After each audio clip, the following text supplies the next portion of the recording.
রক্তক্ষয়ী জুলাইয়ের পর গণ অভ্যুত্থানের আগস্ট, নতুন করে বাংলাদেশের ইতিহাস রচনা।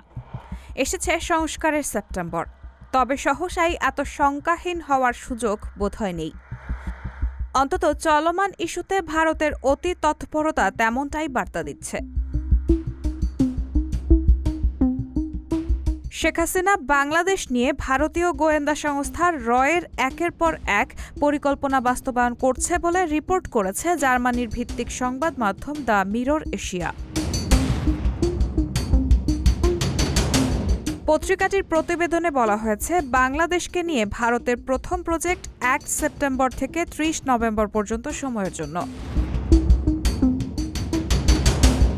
এই প্রজেক্টের উদ্দেশ্য হল ডক্টর ইউনূসের সরকারের ওপর ইসলামপন্থীরা ভর করেছে এমন বয়ান হাজির করানো।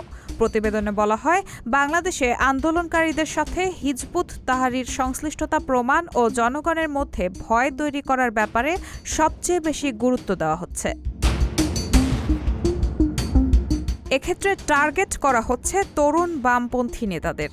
ইতোমধ্যে মার্কিন বিরোধী 3 জন বামপন্থী সাবেক ছাত্রনেতার সাথে দিল্লিতে কর্মরত একজন সাংবাদিক দীর্ঘ সময় কথা বলেছেন বলেও জানানো হয়।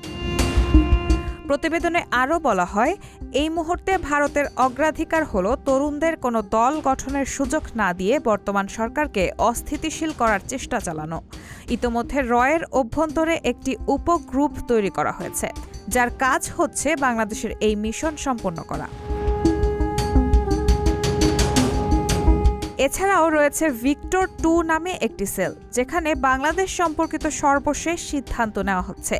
সমন্বয়ক হাসনাত ও সার্জিস সহ ছাত্রনেতাদের ফেসবুক স্ট্যাটাসকে হিন্দি ও ইংরেজিতে অনুবাদ করে ভিক্টর 2 এর টেবিলে জমা দেওয়া হচ্ছে। প্রতিবেদনে বলা হয়েছে, গত 16 জুলাই যখন হাসিনা সরকার শিক্ষার্থীদের দেখা মাত্র গুলির নির্দেশ দেন, তখন ধীরে ধীরে পরিস্থিতি সরকারের অনুকূলে চলে যায়।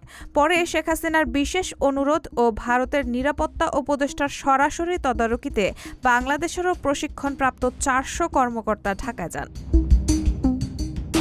কাশ্মীরি কায়দায় আন্দোলন দমন করে তারা দিল্লি ফেরেন 28 জুলাই, কিন্তু পরবর্তী পরিস্থিতি নিয়ে তারা ওয়াকিবহাল ছিল না। বরং 5 আগস্টের পর 10 আগস্ট সংখ্যালঘুদের সমাবেশের আড়ালে একটি প্রতিবিপ্লব পরিকল্পনা করে। তার জন্য বিপুল সংখ্যক ভারতীয় সাংবাদিকও সেদিন ঢাকায় উপস্থিত ছিলেন।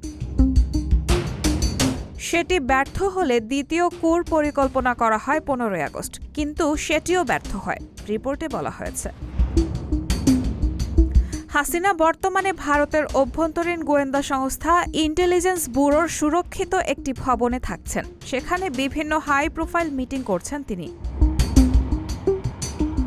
বাংলাদেশের সাবেক এই প্রধানমন্ত্রীর মনোবল ফিরিয়ে আনার জন্য তার সাথে নিয়মিত সাক্ষাৎ করছেন তার কন্যা সাইমা ওয়াজেদ পুতুল। ভারতেই শেখ হাসিনা দীর্ঘ সময় থাকবেন বলেই ধারণা করা হচ্ছে। রাহানা মুন, সবার কথা।